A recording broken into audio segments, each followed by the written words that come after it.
La nuit dernière, ton cerveau a fait quelque chose d'extraordinaire. Pendant que tu étais parfaitement immobile, il a construit des mondes entiers, des gens qui n'existent pas, des lieux où tu n'es jamais allé, une histoire qui semblait parfaitement logique jusqu'à ton réveil. On le fait tous chaque nuit, pendant environ 6 années de notre vie au total. Et la plupart du temps, tu oublies tout en quelques minutes. Alors voici la question que les scientifiques se posent encore, pourquoi rêvons-nous, entrons dans le cerveau endormi? Les rêves surviennent surtout pendant une phase appelée le sommeil paradoxal. Plusieurs fois par nuit, tes yeux se mettent à bouger très vite sous tes paupières, et ton cerveau s'illumine presque autant que lorsque tu es bien éveillé. En fait, sur un scanner, un cerveau qui rêve et un cerveau éveillé se ressemblent étonnamment.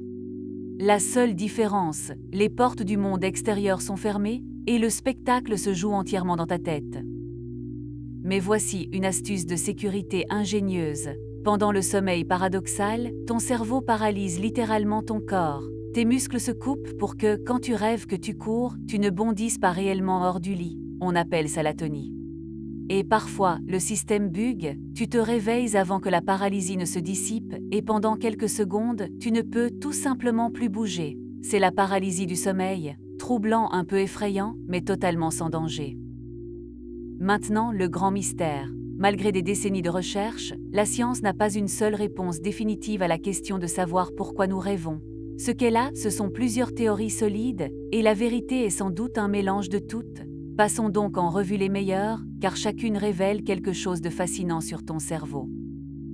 Théorie numéro 1, les rêves t'aident à te souvenir. Pendant que tu dors, ton cerveau rejoue ta journée et décide quoi garder et quoi effacer. Il range les souvenirs importants dans la mémoire à long terme et jette discrètement le superflu. Des études montrent que les gens qui dorment et qui rêvent, après avoir appris quelque chose, réussissent bien mieux que ceux qui restent éveillés.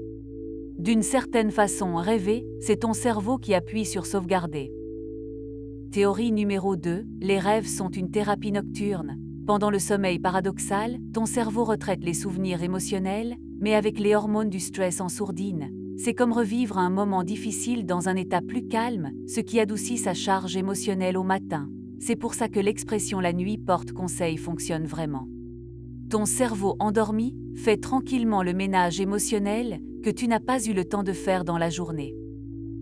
Théorie numéro 3, et celle-ci est folle, les rêves seraient un simulateur de danger. Selon la théorie de la simulation des menaces, les rêves te permettent de répéter des situations effrayantes dans un espace sûr, être poursuivi, tomber, arriver totalement impréparé. Ton cerveau fait l'exercice pour que, si cela arrive pour de vrai, tu aies déjà répété.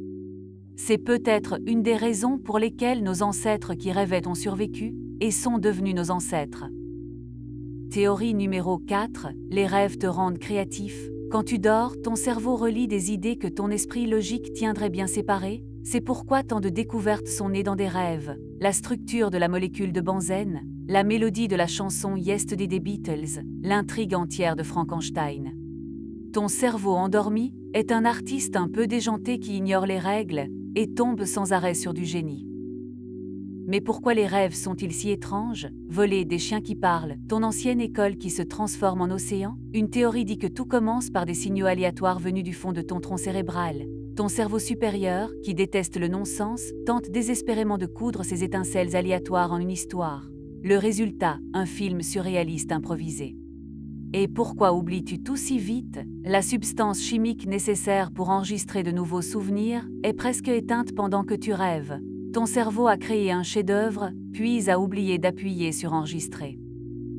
Parfois pourtant, quelque chose de rare se produit. Au milieu d'un rêve, tu réalises soudain « Attends, je suis en train de rêver ». C'est un rêve lucide. Une partie de ton cerveau rationnel se réveille pendant que le rêve continue, et certaines personnes apprennent à le contrôler, à voler sur commande ou à réécrire l'histoire. C'est l'un des rares moments où tu es à la fois le spectateur et le réalisateur de ton propre esprit. Alors, pourquoi rêvons-nous? Peut-être pour nous souvenir, peut-être pour guérir, peut-être pour répéter, pour créer, ou simplement parce que c'est ce qu'un cerveau occupé fait quand les lumières s'éteignent. On ne le sait toujours pas avec certitude et honnêtement, c'est plutôt merveilleux. Chaque nuit, gratuitement, ton esprit devient un théâtre, un thérapeute et un conteur à la fois, et donne un spectacle rien que pour toi.